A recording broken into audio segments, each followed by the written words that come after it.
I want to welcome everyone to our city council meeting. It's just shortly after 5 o'clock on Monday, June the 20th. And we'll call this meeting to order.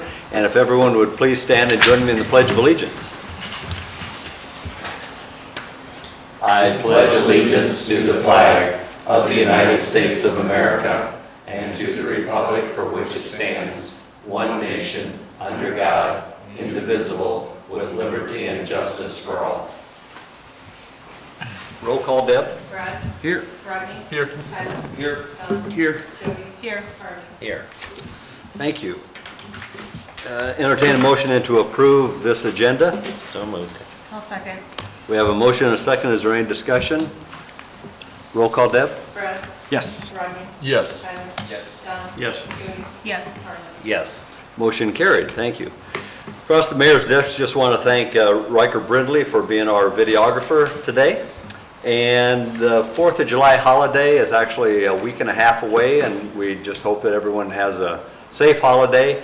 And just a reminder that there will be many motorcycles in town, and so just take extra care and caution when entering intersections and taking a look. So that ABATE is here the weekend of the 4th of July, and it sounds like this year the weather looks like it's going to be good. So, does the council have anything that they would like to share? I probably Merlin? should mention, tomorrow is summer solstice, the 21st of June. And the Stinson Prairie Arts Council is having an event out at Plum Creek Winery, which everybody's invited to. So we're going to have music there, and you can make sure and bring a lawn chair along with you, and maybe some food snacks if you want, and you can get drinks there. That starts at 7. Okay, tomorrow evening. Okay, thank you. We'll move then to update from the city administrator. First, I'd like to, still here, call Recreation Manager Nick Bierza. Hello. Hi, Nick. Hi. Okay, so just a little update I have for you of an event that's going to be taking place on June 30th, which is the last day of our Little League softball and baseball program of the season. We're going to be hosting, Season Center is going to be hosting a kids carnival down at Veterans Park. And one of the things that Season Center does there, obviously for behavioral health, and they picked up coverage in Cassuth County in our schools. So one thing that they thought is to put their name out there, to let people get to know them and what services they have to offer and how they can help individuals is by having a carnival. So they called, I said, hey, we have June 30th available. This would be a lot of kids, a lot of families that will be down in the park since we have double headers. We have a big acai bowl is going to be there, so we're going to have some food. And they're planning on having, they're going to do cotton candy, they're going to do popcorn, they're going to do face painting. They're going to have all the big inflatable games and everything. We're going to have that located right down there in Veterans Park. So it's going to be a really nice service to offer, and I'm going to try to work with them a little more to see if we can't have a carnival at the end of all of our seasons for softball, baseball, to wrap things up. Maybe they want to continue this. So it would be a nice little event to have. I think people are really going to enjoy this. Any questions at all? Good. Nice to have that at the end. Yeah. That's good. Okay, thank you guys. Thank you. Next year's. And then upcoming meeting that we have here on June 30th at 5:30 here at City Hall. We're going to be hosting just an informational meeting on the upcoming Call Street, Moore Street parking lot reconstruction. So that's the parking lot just north of the Chamber. They're expecting to begin work on that, I believe sometime in late July. Some of it's still dependent on how McCoy and Phillips Street progress, but we sent out notices to the surrounding property owners and businesses, just kind of talk through the logistics, the inconvenience of construction, and then what the final plans are. So that'll be coming up here at City Hall on June 30th, 2022 at 5:30 p.m. And then just a reminder that McCoy and Phillips Street construction projects are going on. So McCoy is now closed from Highway 18 through Poplar Street, and that Poplar Street intersection will remain closed through August once phase 1 construction is complete. And then the work on Phillips Street has begun, And so the cemetery entrance at Phillip Street and Pine Street is now closed, so there's access still to Riverview Cemetery via Church Street and the Pine Street intersection. And then I believe right now they're closed down to Oak Street, but eventually that will continue to work down and then be closed. And then we'll, similar to what we're doing on McCoy, we'll have one of the two east-west streets maintained, that being open throughout construction for traffic. So if folks have any questions on that, they can go to our website where there's information to link to the project websites where they can see or sign up for project updates. We've also been posting those on our Facebook page, or they can stop in or call City Hall and we can give them an update or direct them where they can find those resources. Okay, thank you. Move to agenda item number 7. This is the citizens' opportunity to address the council with any item that's not on tonight's agenda. Is there anyone here in the council that would like to speak? Seeing none, we'll move then to the consent agenda, and that includes approving the minutes from our June 6th council meeting, approving the bills to be paid this cycle, approve a cigarette permit for One Stop Shop, approve the department reports as well as the minutes from the various boards and commissions that have met, and approve Jacob's administrator's report. Move to approve. I'll second. We have a motion and a second. Any discussion? Vote please, Deb. Brad? Yes. Rodney? Yes. Tyler? Yes. Don? Yes. Jody? Yes. Harley? Yes. Motion carried. Thank you. Agenda item number 9, this is the third reading of an ordinance repealing the bicycle licensing. This ordinance repeals Article 1 of Chapter 1056, which currently requires that residents obtain a bicycle license for operating a bicycle in Algona. It's long been unenforced. This formally repeals it.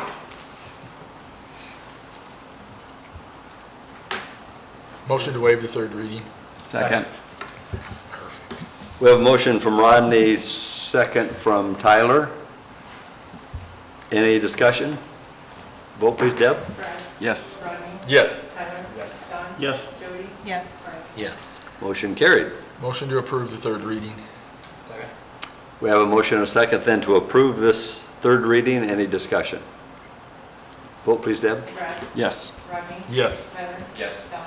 Yes. Jody? Yes. Harley? Yes. Motion carried. So now do we have to adopt repealing? Or how does Yeah, it? you have to adopt the ordinance. Adopt the ordinance repealing. Adopt the ordinance. Which is repealing. Which is to repeal. Section, so Yeah. yes. Motion to adopt the ordinance. Adopt the ordinance. Yep. Second. Okay, we have a motion and a second then to adopt this ordinance. Any discussion? Vote please, Deb. Brad? Yes. Rodney? Yes. Tyler? Yes. Don? Yes. Jody? Yes. Harley? Yes. Motion carried. Agenda item number 10, this is an ordinance pertaining to landscape sheds, possibly a second and a third readings.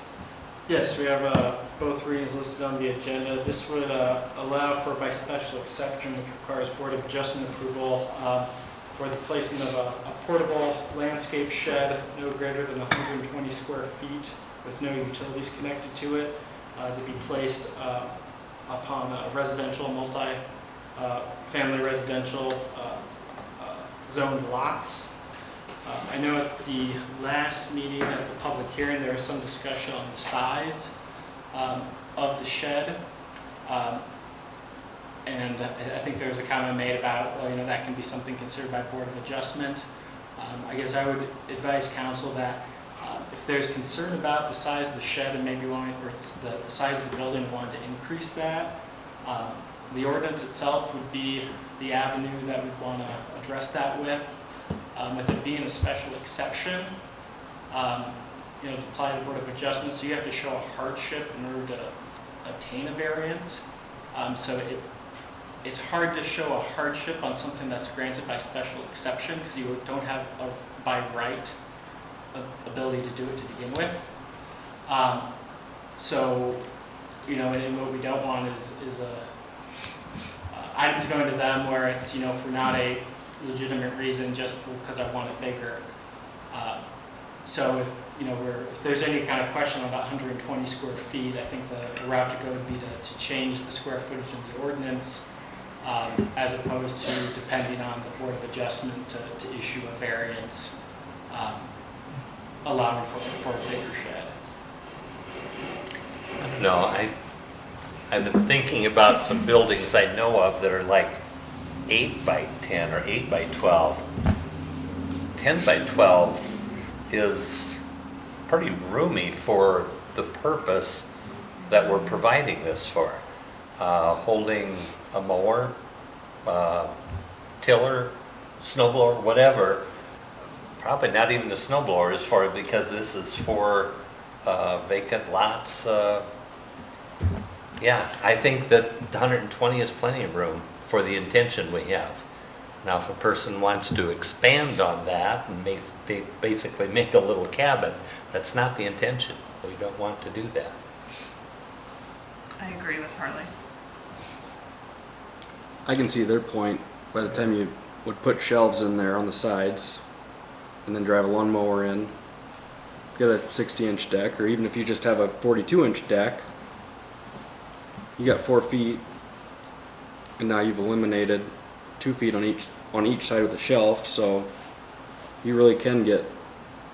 Yeah, I was Yeah, under the understanding they could maybe adopt, that's why before I was more comfortable with the 10 by 12 because it was a start. But if you're telling me this is a little bit, we don't want to maybe look at this. It still rests the authority of the Board of Adjustment that someone can appeal, and Yeah. they're the entity that decides.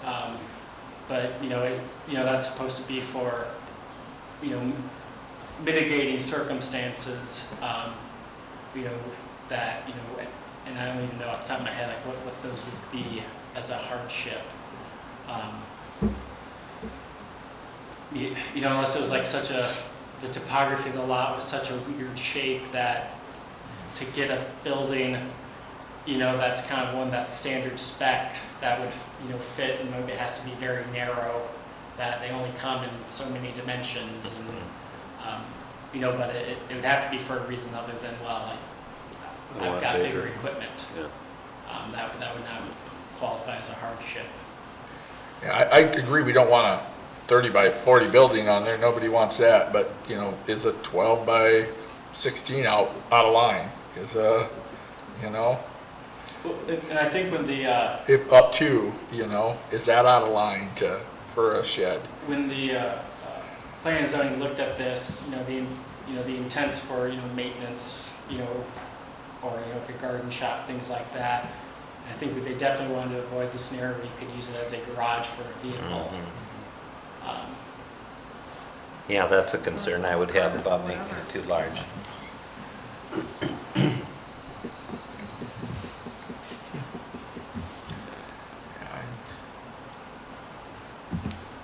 I don't know where I stand on this now, because I just thought it'd be easier to go to the Board of Adjustments if they needed a little bit larger.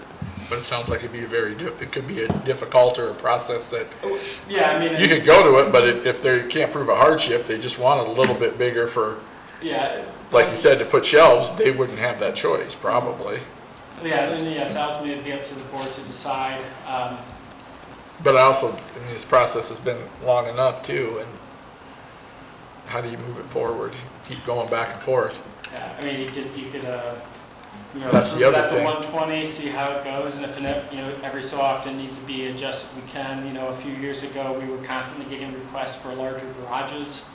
So we increased the maximum square footage on those, so it wasn't that's something true. always going to the Board of Adjustment. So we can either, adopt as is and then just evaluate it, or, I just wanted to make that point clear that, That's good you did, I didn't understand it that way Yeah. last week, or last meeting. So I just pulled the overhead map up. They have a pretty good sized garden. So if they're tilling it, they're probably not pushing a hand tiller. They're probably on a tractor or a small utility lawnmower that would be able to till it. So if you have that attachment and be able to mow the lot at the same time, there's not a 42-inch deck that's gonna be able to do a tiller. So you got a 5-foot wide deck that's got to fit in this to get it out of the way, or they're gonna have to haul it there all the time.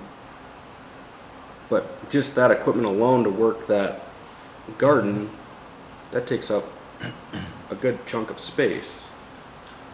And I would encourage the council to look at this, not a particular circumstance, but, what's the objective of this policy and what means do we have to set up to allow for that objective? I guess I'd be concerned, what size do you think you would want it to be, and how would you prevent that from being a garage, storing cars?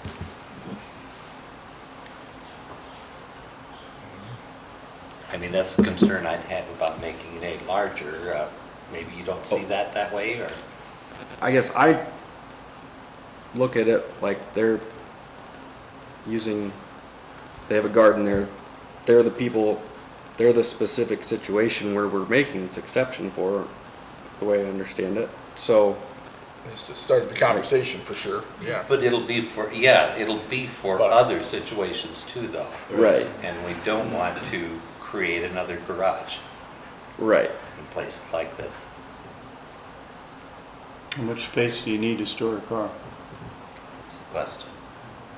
I was just looking up, some garages are as small as, what was it, I just had it up here, 12 by 9 is a very small garage, so that's under the 120 square feet. Right. Like- But I guess, not to. Typical pickup, 19 Jacob, feet long. but, if they say it's a hardship to use your property and they need a bigger shed because they have all this equipment they need to store, I would say that would be a decision for the Board of Adjustment. I would hate to see us pass a larger landscape shed for one instance and then we start running into problems. Yeah. And ultimately, it's a Board of Adjustment decision. I'm saying it's not necessarily like a slam dunk automatic. If you want a bigger shed, you just go to them and of course it'll get approved. It is a process they'd have to consider and. Well, I also didn't want it to be a slam dunk where they couldn't prove a hardship and they couldn't even request it, Right.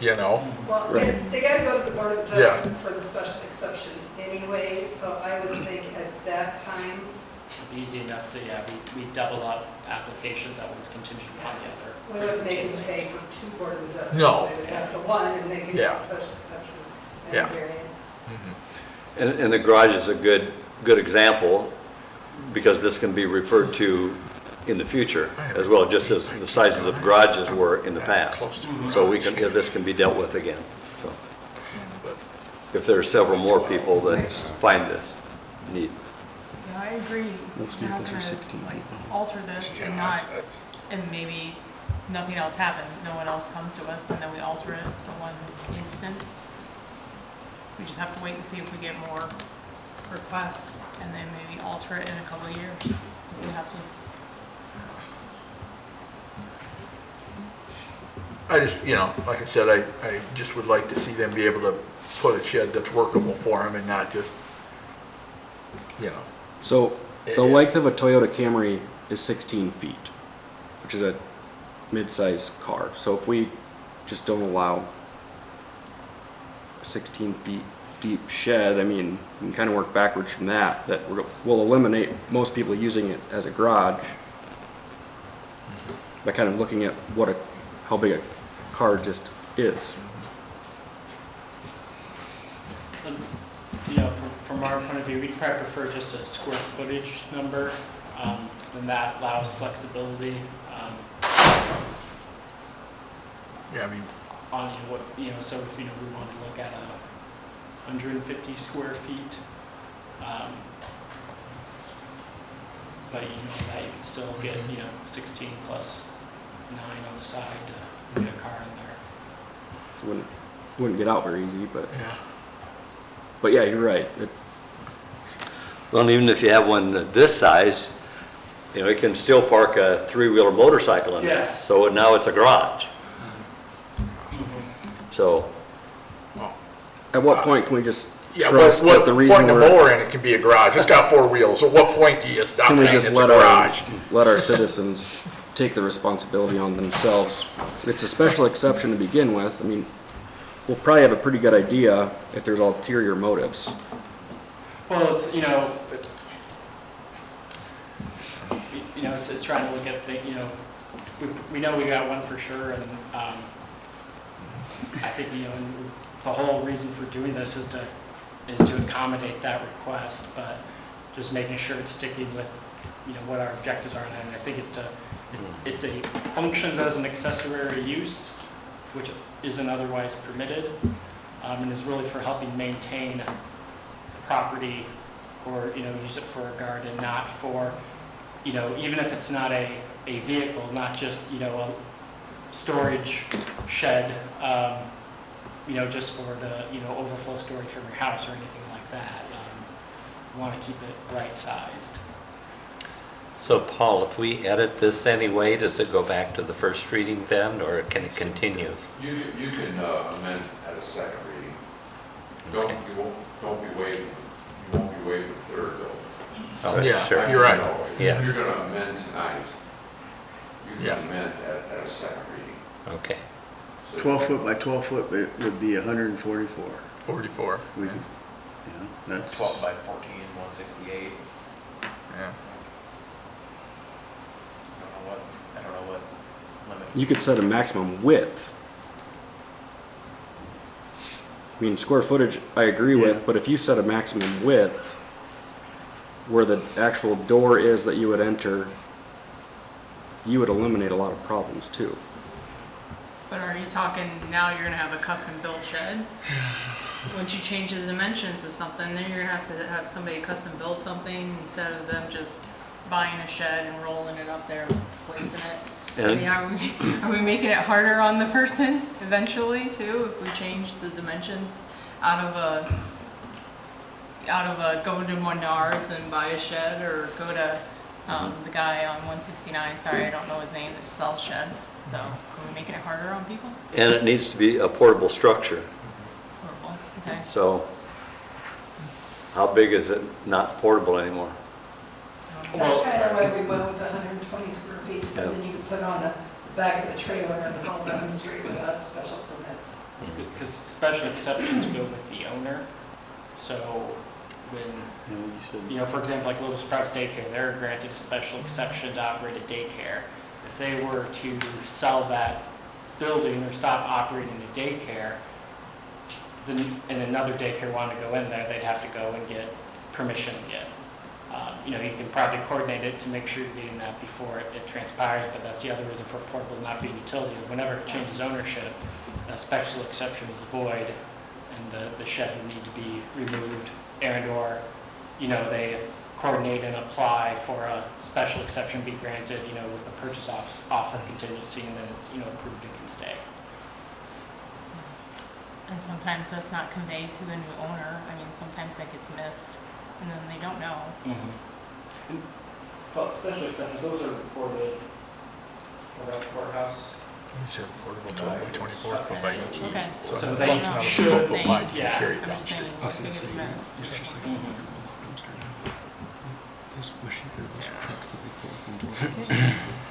Why was the suggestion that the second and third reading both be done tonight? Is there any importance to that? So I- that the wires could go before the Yeah. board adjustment and get their shed. They've been at this process for a long time. Expedite it. Yeah, Okay. we've been at this Yeah. since last. And that was my Yeah, suggestion so- last time, if we could go ahead and do that, because I know they've been at this process a long time. But if we change the size Yeah. tonight, we can't do that then. We can't do that, we'd have to go another, yeah. But like Jacob said, they can always go to the Board of Adjustment, express a hardship, saying, I want this bigger, and go from there.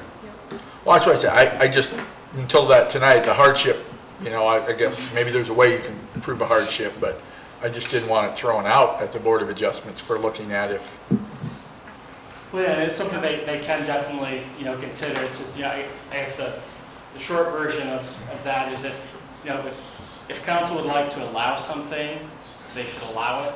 Not, well, we're okay with that, but, we want the Board of Adjustment to approve it. It really should be, the exception for when things go through the Board of Yes, it Adjustment. should be a rare occurrence Yeah. where they adjust. yeah. It shouldn't just be, because that's what was happening with garages. It was constantly, we were getting it so often, and it's like, oh, yeah, well, so that's like, we just need to change the law as opposed to depending on Board of Adjustment to grant variances.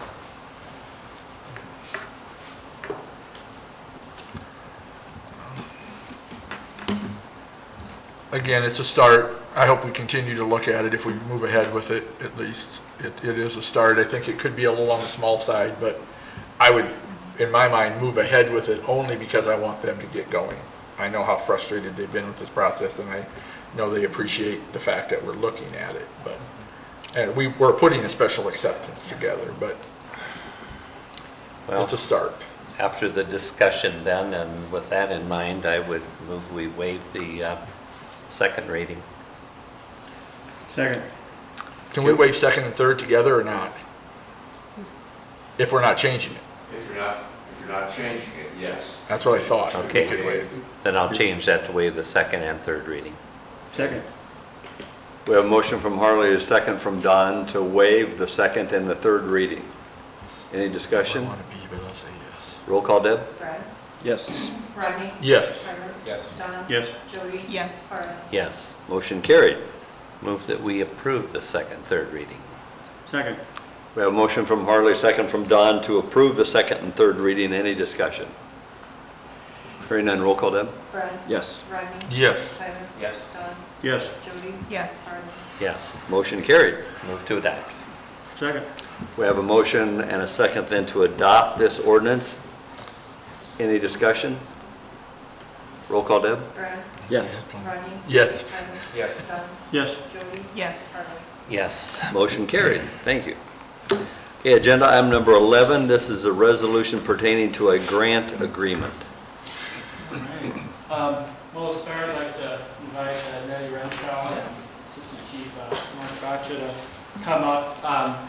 This was one that we had found out a grant opportunity. It was kind of a hurry up and do it in May on some funding that was available that needed to be allocated in June. We were able to secure funding for what would be our anticipated expenses for 100%, so $128,000 grant to fund 1 year of a law enforcement community liaison, which Nettie had several months ago had been here with Chief Miller to describe and go over. So we've kind of got 3 items on the agenda dealing with this grant application. So just want to provide an opportunity for them to provide a little bit more background on the need for the position and the nature of the position. Good evening. Thanks for having us here. We were here in December, January. The snow was cold and it was dark when I was here talking. But the idea came about probably during the pandemic. I retired in October 2019 from the Department of Corrections after serving 21 years. Found out there that corrections is the largest provider of mental health in the state. They're not funded for. There are people in prison who should not be there. So after retiring, connected with Katie Coleman and Jenna Schiffler, and we all have our own individual goals and desires to see mental health improved. And so we've been talking all of this time, and where the biggest need that we saw was with helping law enforcement, because they're the first responders to mental health, don't have the time to really go deep into those problems, so it's a revolving door with that. So this position is a person who would be working with both the police department and the sheriff's department. They would serve in different capacities. If it's not a violent situation, they would assist with the officer to de-escalate the person with the mental health crisis. In all situations, they would follow up with the person to get the correct resources, also to help build a long, extensive, and fulfilling resource and maintenance plan. There are a lot of people in our community in the state who work on mental health, but I think work individually, and they're really not connected in a quick way. So that's what we want to improve, so that the people who have when it's responded to, it's a crisis. That's when the police get involved in the crisis. We want to have fewer crises and more maintenance, so people are involved in our community, they're employed in our community, they can live in our community, they can have health in our community. So if we increase those resources, then there are fewer needs for critical responding and really not knowing what to do with people. So I'm going to turn it over to Mr. Baccia as he looks at me, because he's the one who's on the front line. You're doing good. Yeah, we actually have used part-time social workers since approximately 2017 in our department. And initially, we were using those when we were in crisis, and a lot of times it was with victims of violent crimes, sex abuses, domestics, especially with children. We actually made a lot of leeway working with children. As we've developed this over time, and as we know, this was a volunteer position. Keeping volunteers isn't always easy to do. This past year, as we've transitioned leadership in the department, one thing I had taken on in addition to my duties was being where I was in rotation before, and this is a problem the officers have, where this person lives in a certain side of town, so we have an officer, if they're in the north, for instance, an officer working the graveyard shift or a mid shift, those ones are primarily assisted to the north side of town for their shifts. There is some overlaps, but you'll have an officer who may not deal with this person. They may work the south side of town primarily for a month or two. So we didn't have consistency. We also had officers working at night where there's no resources. So initially this was taking the person to the point of impact to when the person was in crisis. What we found is having somebody during the daytime, when businesses are open, when resources are open, when judges are available, and when you can see everything that's going on, when you can read calls for service, when officers can leave you a message, hey, I dealt with so-and-so last night, this is going on, this isn't right, but during the daytime, I could go to those people when they weren't in crisis. I could also collect data. I could go to judges. I could go to places that have failed them in the past and said, hey, with one instance, we took an 1.5-inch stack of paper that was calls for service that we have been on dealing with this person. That person now has help, hopefully permanent help. But it has to do with you have to have one point of contact instead of 10 officers going about dealing with this person. They've called this person. They don't know if this person's called this person. So we've been more unified in our approach since probably November, December to mental health. We've had some success. But it's also, there's a lot of criminal work I could be doing, other things I could be doing in addition to that. And I think that's probably overall the biggest success, but what we got to do is get these people before they're in crisis, because what we don't want is one of us in a situation where somebody is violent.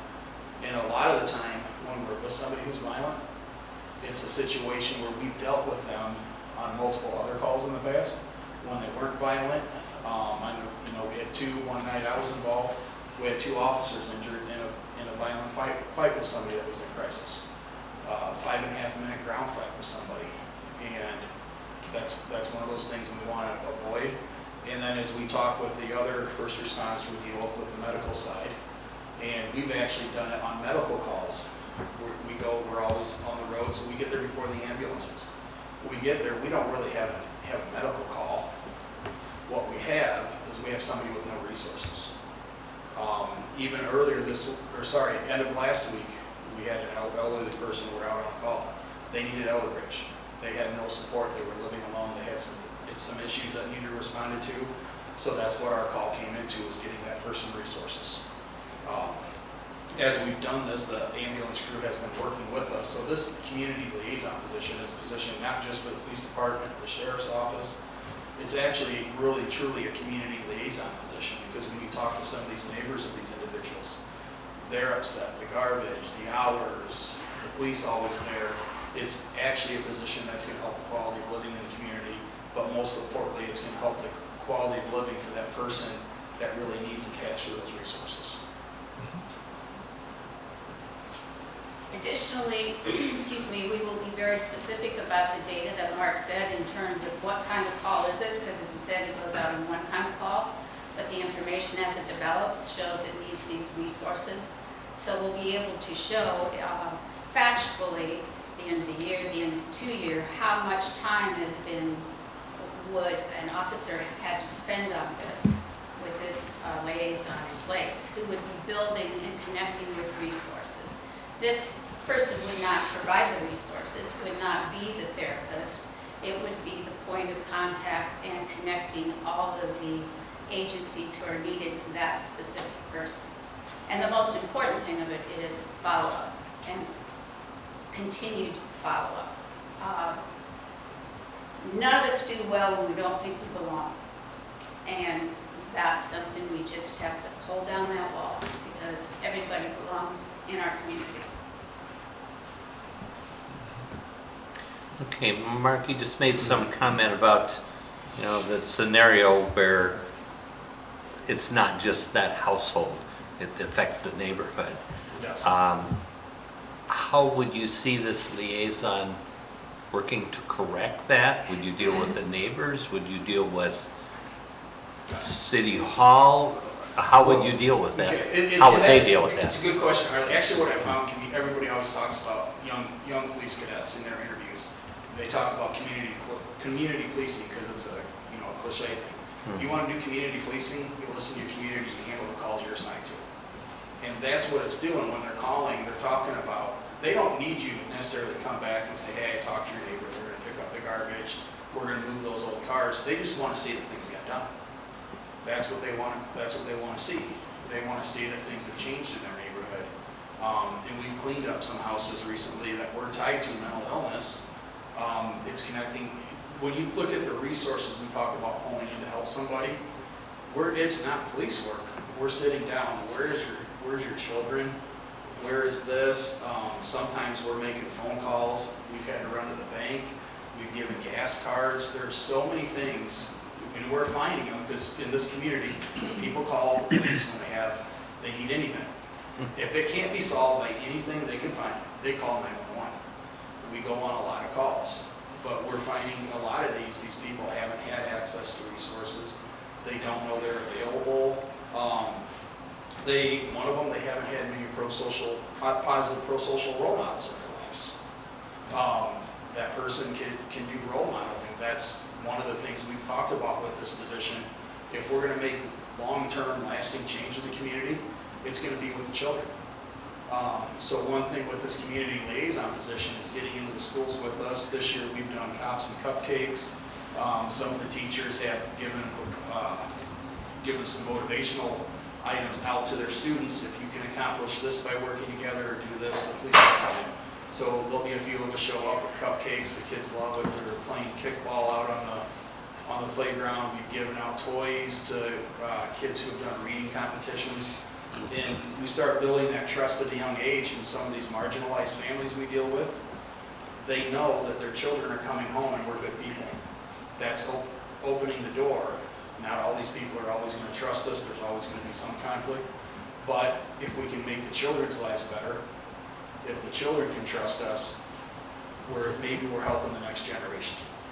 So we do spend a lot of time in the school, so that community liaison position between our DARE instruction, our picket fences program, where we go into the schools and talk to kids, which was initially set up to reduce victimization. The year before, not this last year, the prior year, when we got out of COVID, we did one, and we covered red flags for high school kids. That was a community outreach thing I was involved with Jenna Shipler. We actually had 6 victims in the first 4 days after we did that at both Garrigan and Algona. Six victims of teen dating violence who had come forward. These we did not know about ahead of time. So these are the things we're impacting in the community. It's not always going to be what everybody sees on the news, mental illness, finding a homeless person, because a lot of the time, what people don't talk about is some of the people that need the most, that are suffering the most, look just like us.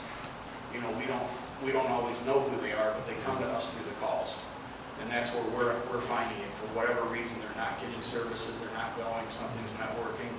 But we're able, if we can get involved, we've actually seen some success with us being involved, getting them the resources, and following up during the daytime when everything's open. Because at 4 in the morning, you're going to have one officer out in City Government. And that one officer, he may be trying to help you. If you have an accident with injuries up at the Four Corners, he's got to go. So, but during the daytime, somebody assigned to this, somebody that can stick with it, communicate with all the officers and pull everything together, that's essentially what we need. And when we're working with the Sheriff's Department, me and Roger Fisher talked about this morning, A lot of the time, what's going on in Soy City is gonna happen in Algona, and what's happening in Algona is gonna happen in Soy City. People drive more than they used to, the internet has people connected more than ever, so the problems that community liaison will be working with in Algona, they may be working with the same issue with Burt, but the problems we're talking about aren't specific to Algona, they're not specific to Cassuth County, but the sheriff's office is seeing a lot of the same issues we are. And we're dealing with the same people. And this has been a model that, you see in a lot of, the larger metros, that, I think it would be kind of a pilot program for us to see how do we handle this in a rural area. Because one of the challenges that we have, is, in this state, they now have like regions for mental health. None of those services that serve Algona are located in Algona. So, and it seems like they're constantly changing too, and what the requirements are, who covers what. And so you kind of that central point of contact that can make sure that rather than people just falling through the cracks, that someone's following up with them, they're making sure that they're getting connected to the right resource. And that's the challenge we have in rural America, because we don't have a blueprint for what we're doing. I mean, I've been in long in the pool, just trying to paddle with this stuff to see what we're doing.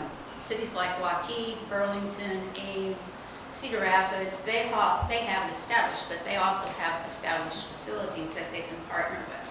Waukee just entered into a contract with social workers about a month ago in the city of Davenport. They got ARPA funds, because the people with needs were coming to the library. So it's the library who's created something like this to centralize information for resources and to get help. They don't have many of these in a rural place, and that's one of the challenges, but I think that we can do it here. Our citizens deserve just as much as they do in Polk County or any other county, so they shouldn't have to suffer because it's so extended. So we're just putting it together step by step. Right. It'll be really important, like you said, to have someone be able to help the police officers during the day, during business hours, So I like for you guys to share that because it probably goes, we don't hear about that and the community doesn't hear about that, but there's so much day-to-day work that has to be involved too. Yeah, and they're overloaded with it, trying to piece their way through priorities. And it's not ending, it's continuing to grow. And when the officers are dealing with some of this, they may have a sex abuse case that they need to type on. They may have had an OWI or an accident. And the other thing is keeping them from doing proactive police work. They're not out there stopping that guy who may be driving 3 times over the legal limit coming into town. Because they're dealing with something that's non-criminal that they get 4 hours of training in. Yeah. They're very good at the de-escalation, that, because that's something we deal with normally. Most of our officers are pretty calm about getting, they know when to use force, but I think we are probably above average on talking people down from putting us in a position to use force. So they're very good at the de-escalation. That part we have, but we're just de-escalating the same people over and over and over. We got to get something done when those people are not in crisis.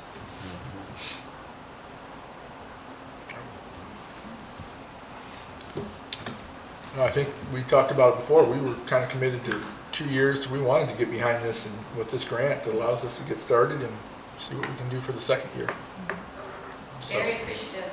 Yeah. Appreciative. Thanks for what you're doing. Thank you for working on this, yeah. Thank you. Just kind of quick to hit on this and finally 2 items. So agenda item number 11, this approves the grant agreement with Care Connections, which is for that $128,409. That would fund the startup and operation for year 1 through June 30th of 2023. The next resolution we have formally authorizing the hiring of the position.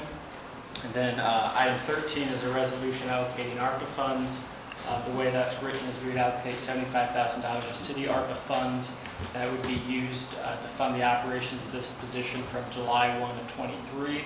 So once the Care Connections money falls off, and then up to December 31st, 2024 is when that money has to be spent by. Just with how fast things have been moving, we haven't gotten to this yet, but we're hoping to next Tuesday go to the Board of Supervisors and request that they approve the $70,000 for this, support this position, which they had considered previously and tabled. They had asked for some additional information on the job description as well as more comprehensive funding plan.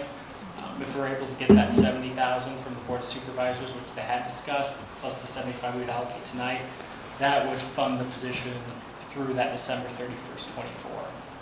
If we don't get that, or only part of that, then we're probably looking at maybe it's that end of fiscal year. But we'd like to at least get be able to say that the position is funded for at least 2 years when recruiting candidates, as well as that would provide us to be able to start a baseline to evaluate, okay, after the grant money's gone between the city and the county, does this program still make sense?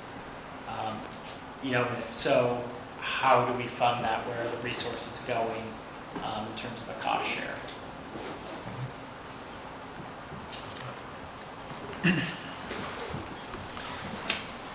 Well, I'd make a motion then we approve the resolution approving the grant agreement with Care Connections of Northern Iowa. Second. We have a motion from Rodney, second from Don. Any other discussion? Hearing none, vote please, Deb. Brad? Yes. Rodney? Yes. Tyler? Yes. Don? Yes. Jody? Yes. Harley? Yes. Motion carried, thank you.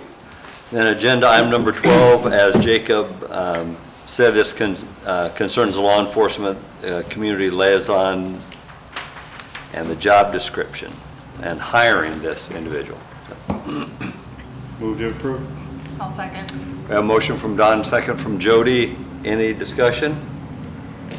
Hearing none, vote please, Deb. Brad? Yes. Rodney? Yes. Tyler? Yes. Don? Yes. Jody? Yes. Harley? Yes. Motion carried. And then agenda item number 13 is the allocation of the ARPA funds toward this. So moved to approve the resolution, the ARPA funds. I'll second. We have a motion from Rodney, second from Jody. Any discussion? Hearing none, vote please, Deb. Brad? Yes. Rodney? Yes. Tyler? Yes. Don? Yes. Jody? Yes. Harley? Yes. Motion carried, thank you. Very good cause, thank you for coming forward and your work on this, too. Agenda item number 14, this is a resolution pertaining to retail revolving loan funds. Last Tuesday, the revolving loan committee met to look at an application from the Furniture Barn Building LC, which is, they're wanting to re-roof their store, which is the Hometown Furniture Store. The project is just under $65,000. They're asking for a loan of $15,000 from the revolving loan fund. The rest of the loan is secured from their main bank in Charles City. At that time, the revolving loan fund committee recommended approving the loan. I would move to approve. I'll second. We have a motion from Harley, second from Jody. Any discussion? Vote please, Deb. Brad? Yes. Rodney? Yes. Tyler? Yes. Don? Yes. Jody? Yes. Yes. Motion carried. Just a question of clarification, Yep. since Brad's on that committee, should he probably abstain Oh. from voting? I'm not, I don't have a conflict of interest. I have no, Okay. I have no relationship. This question, no, you can go ahead and vote. Okay. Yeah, you can vote. Okay. Very good. Agenda item number 15, this is pertaining to future airport runway extension project. This is an addendum to work order number 1 for Baldwin Bank to do more engineering on the airport expansion project. Preliminary design had very basic environmentals, and the FAA thought that would be okay. When they got the 90% report, there's going to be more ground moved for the runway turnaround, which it gets closer to the clarifiers from the POW camp. So the FAA is requiring additional engineering and work with the State Historic Preservation Office to approve us to disturb that ground. This is the reason that the filter project was put on hold for years.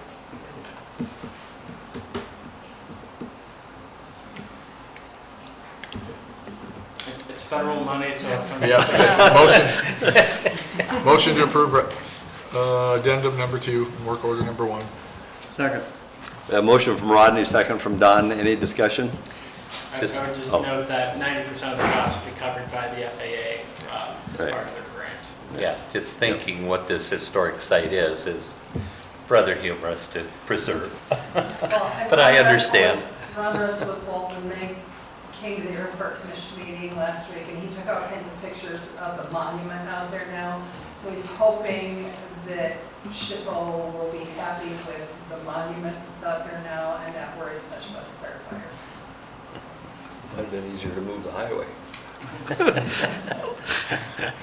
Okay, we have a motion from Rodney. Do we have a second? Second. Second from Don. Any other discussion? Vote please, Deb. Brad? Yes. Rodney? Yes. Tyler? Yes. Don? Yes. Jody? Yes. Harley? Yes. Motion carried, thank you. Agenda item number 16, this is pertaining to the North Main Street reconstruction project. So this agenda item is between North Main. The next item pertaining to the acceptance of the Moore Street Snap-on Drive project, and then 18 is a pay application for the McCoy Phillips Street. So Matt, Cole, if you want to come up and just speak to all 3 items. Cole and me. Thank you. Yeah, Matt. Yeah, in the packet, you'll find the final pay application releasing the retainage for Main Street from last year's Iowa DOT project. Final payment for $34,875.79 to Reading. They satisfactorily completed all the requirements and plans and specifications to get that job closed out. Same thing with Moore and Snap-on. Just finishing up some final grass establishment out at Snap-on Drive, but the grass is all popped up and is looking good. So just some final silt fence removal and final cleanup stuff out there, but with the timing of everything, it just kind of made sense to close everything out at the same time. So they still had all their retainage on that $144,920.68 is the final payment for that project. Both of these projects came in slightly under budget, $26,000 and $27,000 after the change orders that were completed. So that's always good. And then the final pay estimate you have in your packet, pay estimate number 2 for McCoy Street and Phillips, also included is the Call Street parking lot, which hasn't started yet, but this is for work through the end of May. Like Jacob said, Reading has continued to move forward with underground construction on McCoy Street. We have all the sewer and water completed. We have all the water main completed on McCoy Street. A couple manholes left for the sanitary, but they're continuing storm sewer from the south end north. And Phillips Street has begun construction. We have the storm sewer outlet down Pine Street, and we started sanitary main from Oak Street going north to Pine on Phillips Street. So everything's moving along there. And we don't have a complete schedule for Hall Street parking lot yet, but we'll have the neighborhood meeting, the business meeting next week for that, this week for that, and move forward. June 30th. Next week. Next week. Yep. Any other Any- questions? Okay, thank you, man. Thank you. Thanks, Matt. Well, it's nice to have projects done, like my test of like Main Street and out there by Snap-on. So I'm biking around town on my bike, and you hit those new streets, they're just so nice. Anyway, I would move to approve then the final payment on the project. I'll second. I have a motion from Harley, second from Jody on agenda item number 16. Any discussion? Vote please, Deb. Brad? Yes. Rodney? Yes. Tyler? Yes. Don? Yes. Jody? Yes. Harley? Yes. Motion carried. Moves us then to agenda item number 17 that Matt talked about. Motion to approve that final payment also for Snap-on Drive. I'll second. Okay, we have a motion from Rodney, second from Tyler. Any discussion? Vote please, Deb. Brad? Yes. Rodney? Yes. Tyler? Yes. Don? Yes. Jody? Yes. Yes. Motion carried. And agenda item number 18 is with McCoy Street and Phillips Street. A pay application. Two applications for $221,849.53. Move to approve. Sorry. Move to approve. Second. We have a motion from Don, second from Tyler. Any discussion? Vote please, Deb. Brad, Yes. Rodney, Yes. Tyler, Yes. Don, Yes. Jody, Yes. Harley. Yes. Motion carried. Thank you. Agenda item number 19 is a resolution authorizing transfer of funds. 3 transfers are approved with this resolution.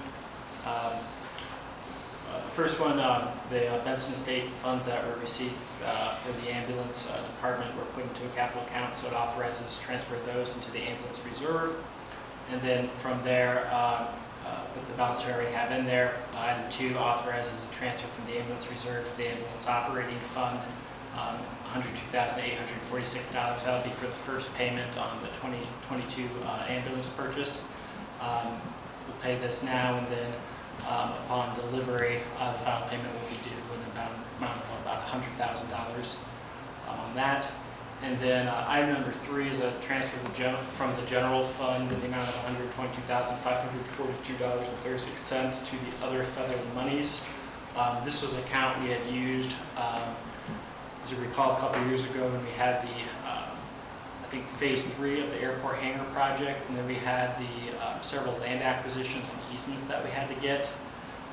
So on the land acquisitions, there were some that we ended up having to negotiate and paying more than what the DOT, or excuse me, what the FAA reimbursed.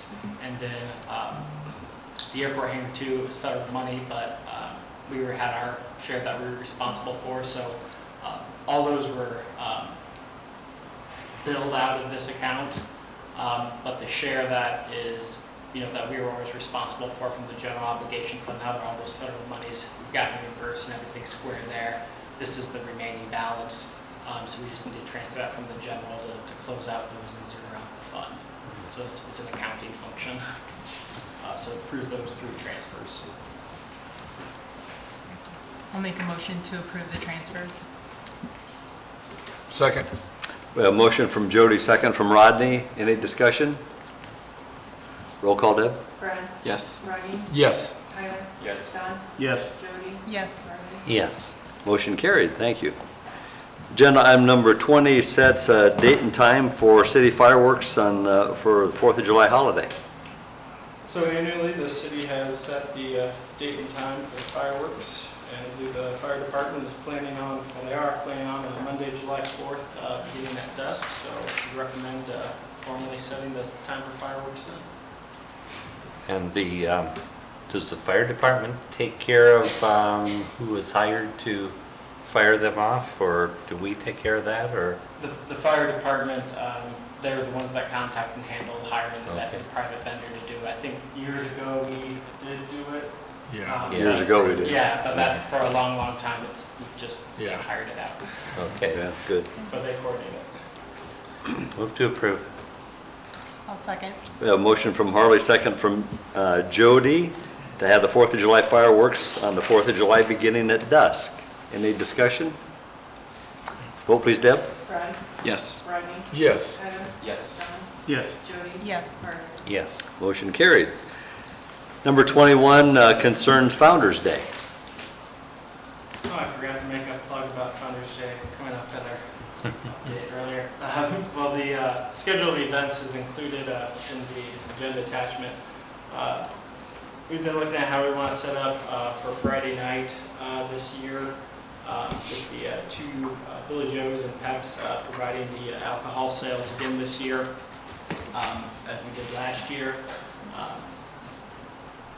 In consulting with the state and Police Chief Miller, we'd advise not to go the route that we did last year, just to make sure that we have that clear delineator between the liquor service areas. So we've gone through a few different iterations. We've looked at, each having an area that would be marked off with some sort of, fence or rope on the north and south sides. with the stage mobile being where it was last year. Kind of just looking at the event, our goal is that we have a good flow of folks and that we're not having to set up barriers, people are going to go around. So we've had a lot of back and forth, but in terms of the layout, this would be our recommended option, with Billy Joe's having half, Peps being half, and then kind of that middle area. So for each establishment, their liquor would be limited to that line. And then we wouldn't have to put any sort of like fence or anything down because we kind of have a buffer. But beer and wine, could flow back and forth. That's no problem. It's really just making sure that we're setting up in a way that the license holders can reasonably monitor and ensure that liquor doesn't leave their premise or cross into another premise, because that's not allowed under state law. And then if this is approved, recommend with that, approve allowing Peps to have persons under the age of 19 on premise during the time of the event from 8 p.m. to 11 p.m. As you recall last year, I didn't write down the chapter number, but we amended our ordinance that Peps is defined as a bar, so they can't have anyone under 19 after 8 p.m. But the council can waive that as they please for events like this. But now you're just asking that this be approved. Yep. Right. Because on here it says approve fireworks. Right, right. I hope there's no fireworks with this, so. That's true. I'd move to approve. Yeah.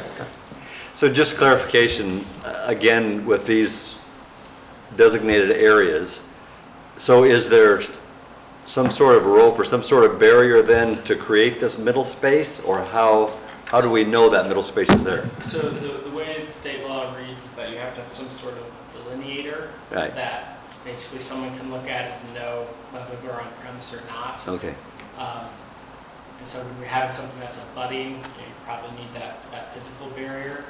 So this, what we propose is probably just putting down like reflective tape or something on the road, and then having the chamber has some like sandwich board signs that just say like no, liquor beyond this point. oh, okay, oh, gotcha. So those would be set up, and we wouldn't have to actually have a barrier that would bottleneck people in. Yeah, that's right, yep, okay, good. So move to approve. I'll second. We have a motion from Harley, second from Jody. Any other discussion? Roll call, Deb? Brad? Yes. Rodney? Yes. Tyler? Yes. Don? Yes. Jody? Yes. Harley? Yes. Motion carried. Agenda item number 22 is to approve a change order for the library renovation project.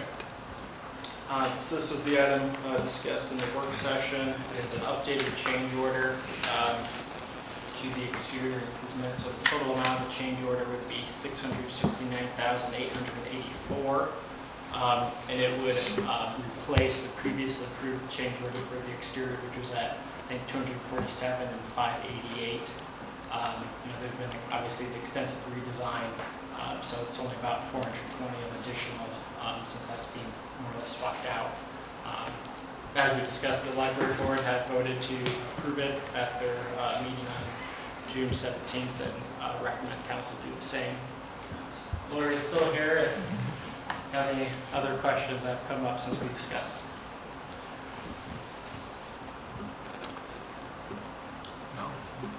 Make a motion, we had plenty of discussion, make a motion, we approve the exterior change orders. I'll second. We have a motion from Rodney, second from Jody. Any discussion? Roll call, Deb? Brad? Yes. Rodney? Yes. Tyler? Yes. Don? Yes. Jody? Yes. Harley? Yes. Motion carried. Thank you. Agenda item number 23. This is the second notification of terms expiring for future appointments to the Library Board of Trustees. There are 3 terms that are expiring on June the 30th. Those are Renetta Seiler, Bryce Gadberry, and Sierra Hartsfield. Or Siri Hartsfield, I'm sorry. So those expire again on the 30th of June, and that's the second notification. That is a mayoral appointment. Agenda item number 24, this is a second notification, term expiring, future appointment for the Tree Committee. Jeremy Prothman's term on the Tree Board expires also on the 30th of June. That is a council appointment. That's a 3-year term. And then agenda item number 25, this is the notification, term expiring, and future appointment of the Airport Zoning Board of Adjustment. And Joe Hauptman's term expires the 1st of August, and that's a 5-year term, and that's also a council appointment. And that was just the first notification. So with that, it is about 6:10, brings us to the end of our published agenda, and I would entertain a motion to adjourn. So moved. Second. We have a motion and a second. The meeting's adjourned. Thank you very much. I think we missed the